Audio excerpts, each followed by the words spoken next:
Thank you, Erika. That was really interesting, I think, for everyone here. So going back to what Erika said on travel, I'd like to call on stage Mr. Stefano Uggeri as VP and Managing Director, Retail Italy Planet.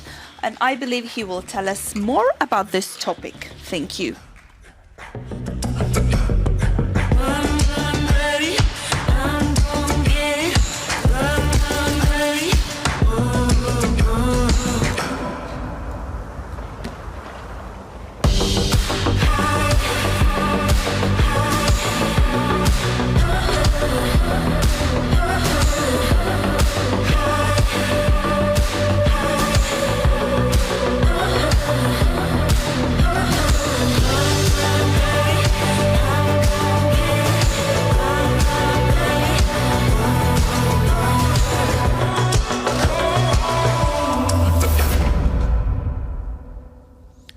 Buongiorno a tutti. Good morning, everybody. First of all, thank you to the whole Pambianco team, David, and to my team as well, who allowed me to be there and tell you more about some details in order to understand how a consistent part of business is normalizing, considering some of the trends we are looking at, and especially looking at macroeconomic trends, which are very evident and which are defining the competitive scenarios. Quite quickly, I'm talking about a consistent part of business because the tax-free market can account for the fashion world between 40 to 50% of sellout of the whole industry. So these details really give you an idea of the performance of the market currently. In order to do so, this is my agenda for my speech. So trends looking at Europe, it's a deep dive on the Italian market, spender profile, rebound of the Chinese market, as mentioned by Erika, and the rebound of the USA market. And we also look at the payment market and of the sector which we currently represent for tax-free and non-tax-free word. Oops. So after the pandemic, we have witnessed an inspiring revival for the tax-free market. So we're still at minus 16%. January-September 2023 was minus 16%, but it is a significant growth compared to the minus 39% of 2022. The indicator we're looking at here in two different colors are sales in store and average ticket. You can appreciate a positive trend since the beginning of 2023, with an important increase in September, where we recorded a minus 11%. Looking at Europe again, France is the superstar here. It hurts to admit that, but they were maybe more business savvy than us. You might have read that the industry we represent is actively collaborating with the Italian government in order to make the tax-free market more appealing than the one in France, because in France they leveraged the minimum average spend for tax-free, and we've seen results for that. There is a staggering recovery, and they are now at minus 2.8% compared to the pre-pandemic levels. The turning point for them was May 2023, which was the time the Chinese tour guide returned to Europe and to Paris, especially. We'll look at that later. We recorded plus 3% compared to 2019 in September. Germany, Italy, and Spain are still lagging behind. Looking at the French market compared to the French market. Looking at nationalities here in Europe, in 2019, China accounted over 30% of the market. Now the situation changed. So the roles and the size swapped. So China accounts for 22% of the European market for the tax-free market, of course. ATV for the tax-free market, there is a general trend and increase and overperformances for US nationals. Deep dive on the main shopping destinations in Europe. Of course, the City of Lights, the Ville Lumière, records a full recovery. It is now at -4% compared to 2019. And these results shine even more because the French market, and especially the Parisian market, guarantees 35% of the tax-free shopping sales in Europe. Milan, Barcelona, Rome, and Madrid account overall for only 50% of the sales, so there is room for improvement here. Let's now look at Italy. Milan, Rome, and Florence are the preferred destination for international shoppers, and they guarantee 50% of tax-free sales for Italy, with a staggering ATV that's above €1,000. So we have to reaffirm that these cities are still very much shopping destinations. Milan and Rome have a -14, -15 compared to 2019. Florence fared a bit worse, so -21%. They really had the impact of the loss of the Chinese market. I love Venice very much, so I'm sad to say, but it recorded a -65% compared to 2019. We wanted to underline a growing trend for outlet, so a very specific sector for shopping. Serravalle had positive results, so +13%. So well done to our colleagues in MacArthur and Glen, because they did phenomenally in repositioning the offers. Let's now have a look at our spender profile, our consumer. There are three macro categories. So elite, power, and core spenders. This is at a European level. Elite spenders for us account for 1% of the spenders, but the average spend is 35,000 euros. So these account for 26% of the overall spend in Europe. Power spenders account for 90% of the spenders. Their ATV is around 3.5K. This is, the 53% of the overall spend. And then we have the core spenders, so they 80% of the market. They only account for the 21% of spend, with 357 euros as average ticket. Then you'll be able to have a look more in depth at my presentation. You'll be able to see the key age band there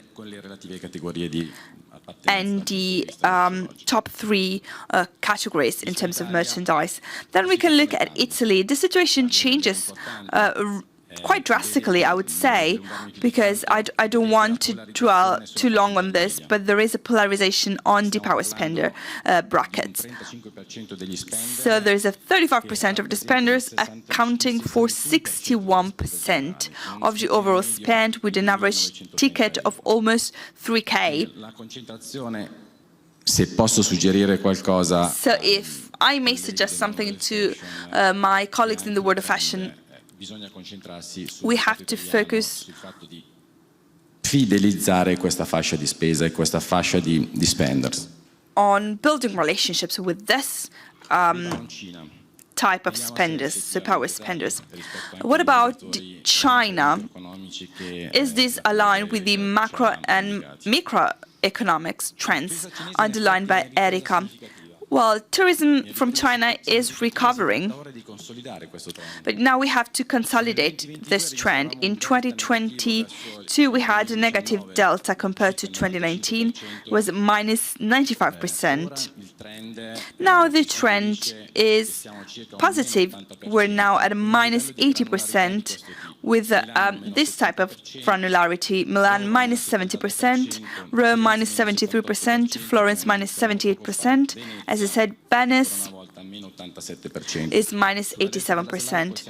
So on the right, you see the specific weight of the Chinese tourists on each city and significant variations in terms of ATV. So what is this due to? There has been a significant swap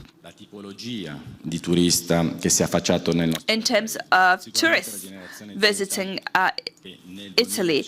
Gen Z in 2019 accounted for only 2% of the market, but now it has the lion's share, is almost 10% of the tax-free market for Italy. The average value of their transactions skyrocketed by 60% compared to 2019. So this new generation is incredibly remodeling, reshaping our concept of shopping when it comes to Italian retail market. What about the US market? I think you've all seen this summer a wave of American tourists everywhere in Italy. This gained momentum in the third quarter of 2022 and this laid the foundation for a massive dynamic rebound which consolidated itself in spring 2023.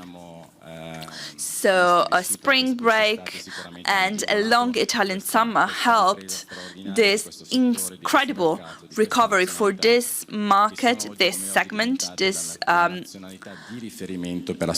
nationality, which has become the point of reference for tax-free market in Italy. Milan and Florence account for 40% of the sales compared to 2019. Milan grew by 84% compared to the beginning of to before the pandemic. This is incredible because this market used to ignore the benefits of tax-free shopping